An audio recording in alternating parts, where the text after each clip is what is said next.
Hey guys, what's going on? My name is Skylent, and today I want to talk to you about clickbait MMOs, which are totally a thing. And yes, this video itself is kind of clickbaity because of the thumbnail. By the way, the thumbnail is actually the art for Blade and Soul, which is genuinely like a gorgeous game. It's pretty fun too, and overall, like, it's not a clickbait game. It's genuinely like a very artistic, comical, and yes, sexy game, but there's more to it than just trying to get people to download and play their game and get their information. However, there are games out there that literally all they do is try to have, like, they either steal art, which they totally are not above doing. They will steal art, they will steal assets. They also like get artists to make characters that are inspired and kind of deviate them, make them chibified or sexualized, or, you know, they're obviously the characters from certain MOBAs and stuff, and they just kind of look a little bit different. Or, I mean, sometimes, hey, they do have original art and it's just extremely sexualized, or they just kind of broadcast, okay? They make these advertisements toward a very specific demographic, which tend to be children, or, you know, younger, ignorant players, maybe some older players too, but basically ignorant players. And they have these sort of, I guess, clickbaity tactics, okay, to get you to try and play their game. They're almost always browser-based games. Now, why is that? Okay, let's get into this. So, I'm Skylent from Free MMO Station. You probably know me already, subs. You know that I've worked for a bunch of different channels. I played a lot of different free-to-play MMOs, and a lot of them, I'm not going to say majority, but there is a good bit of them that are completely, in my opinion, cancer, worthless garbage. And all they're good at doing is advertising, because all they are, in my opinion, and I really want to say it's objective, but I think some people do like these kind of games. Again, I'm going to call you ignorant and I'm going to call you out, but, you know, whatever. Yeah, some of these games, they just have really good advertisements. Like, they have really gorgeous, generally Eastern inspired or like anime inspired art. It just looks really gorgeous. And yes, a lot of the times they have stolen art.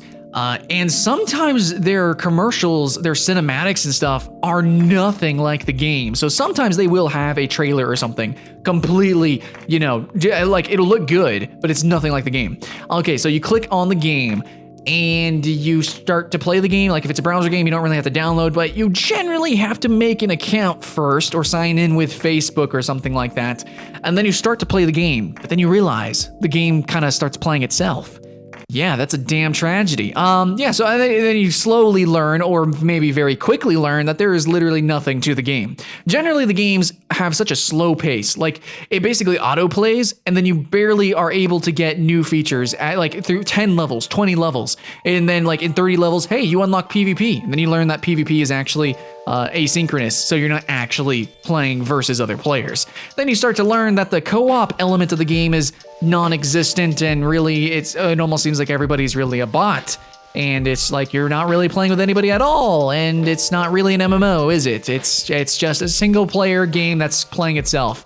Yeah, and then if you do read the story, you slowly realize that the story is just copy-paste garbage, and it's literally nothing new or exciting. Half these games' mechanics aren't even anything new. I mean, the mechanics that they do tout as original.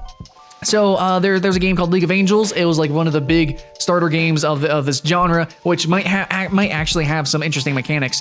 But then there's like a billion copies out there that are just garbage. Like, you go and collect this fairy, go collect goddesses, go collect these pixies, these women. You're collecting women and using them, and it's like a power trip kind of thing. It's just so weird. Or party members. Hey, I'm cool with party member games. Collecting party members, I'm cool with a lot of autoplay mechanics. But when the game entirely plays itself, or when the game has nothing else redeeming to itself, it's literal garbage. So most of these games, if not every single one of them, is not an actual game. There's like actually no gameplay to be had.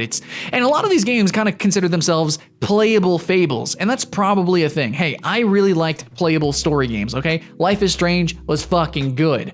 I'm not unfamiliar with point-and-click adventure games either, but these kind of games, these so-called playable fables, in my opinion, are cancer, at least 99% of them, okay? These browser-based MMORPGs that are 2D, isometric generally, it just seems like they all use the same assets. You jump in, it's like, oh, the art's kind of cool, you know, especially for the advertisement. Maybe the game will get better later on. Maybe there's more depth to it. And they're just really slowly reeling you in, and they're trying to catch the whale, okay? They're trying to catch somebody to spend a lot of money on the game so that they can collect all the pretty girls. Now, some games, I'm gonna admit, some games like Nutaku.com, they create perverted games. They create hentai games, and that's the point of the games. because, you know, to actually acknowledge and celebrate the voice actors, the art. And it's not really about the story sometimes, unless you're playing a dating sim. It's not always about the raw mechanics. It's like a little bit more and kind of meta than that. So in that case, there's like excuses. But when I'm playing these games and they're trying to advertise themselves as hardcore MMORPGs, trying to advertise themselves to people like me, because they're trying to catch that 1%, they're trying to catch that fucking whale, it's garbage, dude. I don't want to see that on my Facebook. I don't want to see a commercial for it on YouTube channels. I don't want to see that shit when I'm scrolling through forums.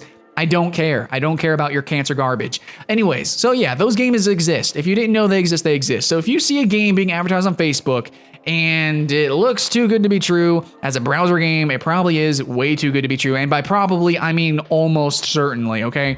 There are clickbait games out there. Now, why do they do clickbait? I mean, if there's no game, if there's really no content, and most people quit because, yeah, most people definitely quit in like the first few seconds, then what is the point of making these games and going through the effort? Well, one, they don't actually put too much effort into the games themselves. Significantly more money goes into the advertisements, okay?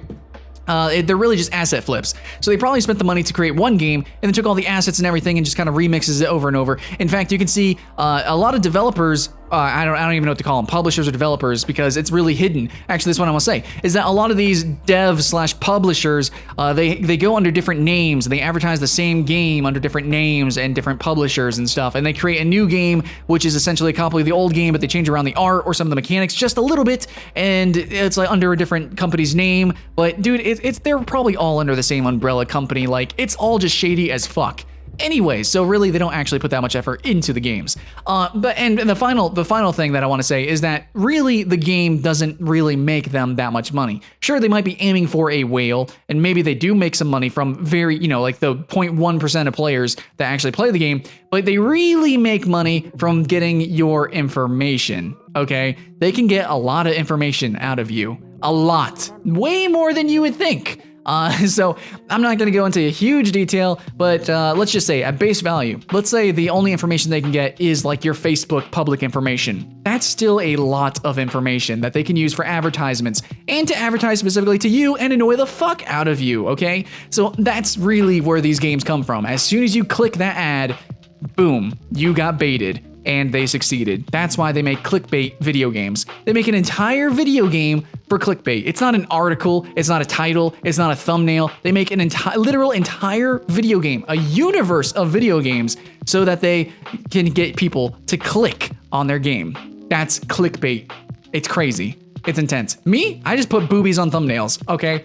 Anyways, I just wanted to warn you guys. There's games out there like that. So if you play any of these games, I'm pretty sure, like, you're just wasting your time. You're just wasting your time, and you should probably try some other games. Now, there might be, you know, 1% of the games out there that are in that genre that are actually good. I think League of Angels has League of Angels 2 now. I don't know if it's actually good or bad, but it's pretty popular. I think people play games like Heroes Charge and stuff on mobile devices. I know there might be some games out there.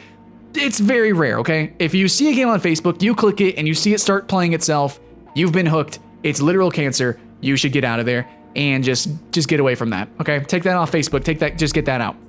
Don't give it no permissions either, guys. Oh yeah, I just want to say, you need to check what games you give, what permissions you give certain games on your mobile devices as well, okay? Just so you know. Anyways, guys, that's all I had to say about the topic. Thank you so much for watching. My name is Skylent, and I do work with Free MMO Station, okay? So Free MMO Station, we do sometimes do first impressions on those games. We don't know if they're going to be good or bad. We try to give them the benefit of the doubt. But from me doing dozens, definitely dozens, not just 12 or over 12, I mean like 24, 25, around that many games. And most of them are from companies like R2 Games. I hate R2 Games, but there's a lot of other companies that, you know, it's like under the umbrella. It's totally the same company, I swear. There's just a lot of games out there that, yes, I will continue to try and play and give the benefit of the doubt, but seriously, guys, reluctantly, even though some concepts are cool and the art is really gorgeous, I'm a sucker for art, especially like anime-inspired art. But it just really, guys, honestly, it just sucks that they're cancer. They're literally just out for your information. They're just fishing for whales. They're up to no good, and the games have no true gameplay content. Trust me, you have to trust me, guys. I've played so many of them. Played so many. They're all bad. They're all bad. Okay, now, if you guys have played a game in the genre that is actually good, please leave in the comments below if it's actually good, and please list down its redeeming qualities so that we know. And if you have played a game that is literal cancer, like maybe you spent money on it, you found it's pay to win, and it just ruined you, I don't know, man. Just let us know in the comments below as well. Thanks for watching, and I will see you again next time.